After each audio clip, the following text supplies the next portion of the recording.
So we're here with Owen from Conservation and Wildlife Trust. So give us a rough overview of what it's all about, what you actually do. Right. So Game and Wildlife Conservation Trust has been running nearly 100 years now, and we started off purely looking at the rearing of game, management of game, and how we could get more biodiversity onto shoots. And so a lot of the very early research was done on pheasants and partridge. And over the years, we've sort of evolved. So we did a lot more on other species, started researching wild quarry. And then we got interested in land management in general and how we can manage land for biodiversity. And that includes, of course, farming. And there's huge debates about farming now and how we manage our farms for biodiversity. So we are basically a scientific research organisation. That's where we started. Okay. So we provide the science. So we're not a lobbying organisation, unlike a lot of countryside organisations that actually go and lobby. We don't lobby, but we go and present our evidence to the policymakers with the hope that they'll take that science on board and make the right decisions and approach shooting and conservation and understand that shoots, if they're run properly and well, can provide a lot of good biodiversity. That's where we come from. We also do a lot of work on rivers and river health as well. So we don't work on sea trout. And when I mentioned wild quarry, my own particular interest is woodcock. So I spent a lot of time working with them, ringing and tagging woodcock to learn more about that really valuable quarry species and learn about its migration, population dynamics. So it's all about understanding how that fits into the bigger picture and how we can do things with a very light touch. So with wild quarry, how we can take a sustainable harvest without impacting long-term on the conservation status of those species we shoot, whether it's duck, geese, grouse, stags, the whole thing.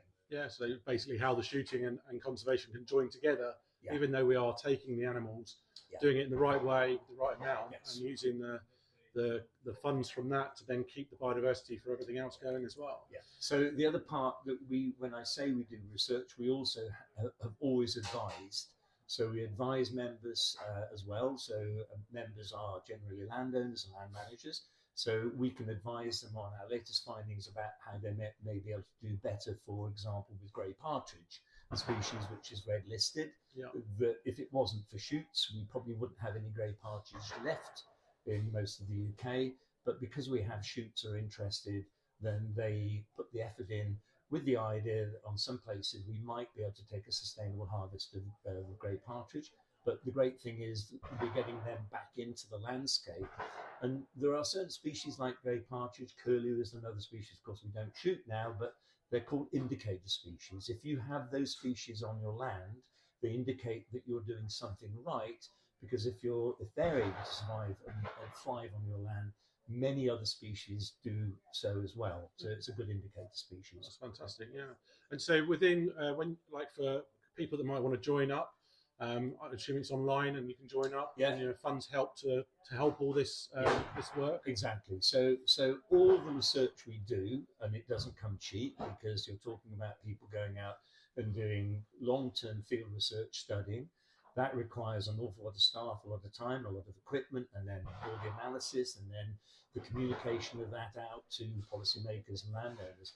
It doesn't come cheap. So we're dependent upon people actually joining the organisation so that we have long-term support from our membership. We do fundraising like we've done here at the Dovey Valley on the play shoot. Today, yeah. It's been a great day and people have enjoyed it, but we've raised valuable funds. But in terms of membership, if you go online, if you look up Game and Wildlife Conservation Trust or GWCT, you will then see our website and all the details of joining are there. What that'll also do is not only will you be helping us to do our job and providing the science and evidence for the debate, but you will also learn quite a lot from our science. So if you're interested in biodiversity and ecology, you can read our bulletins. You get emails every day and bulletins from us about latest things happening in conservation and shooting and farming. But you'll also get leaflets through and magazines, regular magazines that tell you about the latest research. So it's a great way of learning a lot more about the things we all should be caring about, the countryside, biodiversity, nature. Yeah, I get the magazines come through because I remember, and they're brilliant. Absolutely, really, something really nice to read. They're really well presented, so it's quite good. And without organisations like yourself, they could end shootings very, very quickly. Yeah. It depends on, not getting into all the politics, but obviously with some anti-shooters and things like that, it's very easy for them to snap their fingers and that's it. Whereas with you guys around, you can prove scientifically that the shooting helps us. So if you're any form into shooting, become a member, because it will really help your own shooting, and the fact that it will make it harder for them to cancel us and things like that. And we can promote healthy countryside as well. And who doesn't want a healthy countryside? I can give you one really good example of how this works. So about 6 years ago, there was a petition to ban woodcock shooting in Wales. Now, that gathered a lot of momentum through the anti-shooting campaigns. We all know the celebrity names we're talking about. Yep. We've got huge followings, can get lots of people to sign petitions. And so Welsh Government had this petition to ban woodcock shooting. Now, luckily, because we've done our research on woodcock in Wales, we know that the woodcock we get here in Wales are not resident breeders in Wales, there are very few. So all the birds that we have and that we shoot in Wales are migrants that come from a huge population pool from Scandinavia and Russia, where they breed in the summer and then fly here into the winter.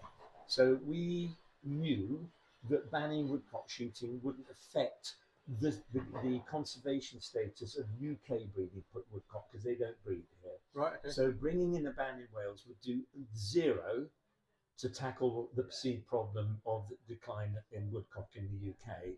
So we were able to present that evidence. Why? Because the Game Wildlife Conservation Trust over a number of years has done a lot of research. I've been party to that by putting rings and trackers, and you can tell where those birds come from, because you can see their migration routes on all the evidence. So ring returns, satellite tags and tracks, you can see where they go to.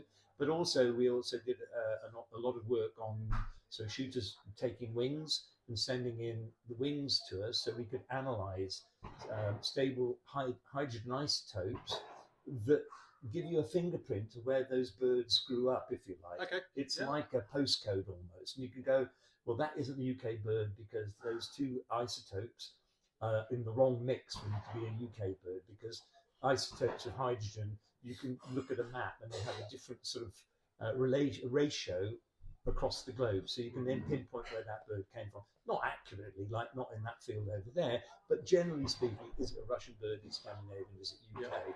And that research was done by GWCT and pioneered. But interestingly, the reason we know we've got a decline in woodcock in the UK, and we have, is again because the Game Wildlife Conservation Trust have done the pioneering research on the subject. Right. And so we now know that we do have a problem. The question is, what's causing that problem? And all the evidence we're getting is that shooting isn't necessarily the problem. And I say not necessarily, because we all know that there are people in the UK who are passionate about woodcock, who plant woods for woodcock on their shoots that increase the breeding habitat, but also provide really good habitat for those wintering birds coming in. So they've got somewhere to roost in the daytime, and they've got woods and places they can overwinter. So if you banned it, it would take that incentive away from landowners and shoots to provide that habitat. But actually what is driving it is multifaceted. We know that all woodland birds are declining. Why? Because nobody's managing woods properly these days. But the one place that they are managing woods properly are on shoots. On the game shoots. On the game shoots. Financial incentive to do it, and vested interest. Exactly, vested interest. That's probably a better way of putting it. Yeah. So no, that's really, really interesting. Yeah. So do get involved. It's a fantastic organisation, and look out on the websites for events. I know we've done some taste of game evenings as well. We have them locally here, but I've seen them. There are others all around, and they were absolutely brilliant. You get to taste game cooked by students, so it's helping the students learn about game food as well. And they're really good entertaining evenings to do as well. So do watch the websites. If you can afford to, do join up. It is really worth it. But if not, any way you can help and support the Game and Wildlife Trust, then Game Conservation Wildlife Trust. Sorry, get it up sometimes. It's a mouthful. GWCT. There you go. If you can get involved in any way, shape, or form, please do, because it's absolutely fantastic. So once again, thank you very much for putting this on. It's been a really good shoot. Look forward to next year. Glad you enjoyed the day, and we'll all be back here next year, and it will be bigger and better. It's been a great venue, and we always have a great time here because it's such a special place. And you just see smiles on faces. I Yeah. mean, even people who are missing plays are smiling. That's got to tell you Well, something. I didn't do amazingly, but I enjoyed it anyway, so it's always good. Me neither. But it's Fantastic. always good fun. Once again, thank you very much. Appreciate it. Pleasure. Thanks.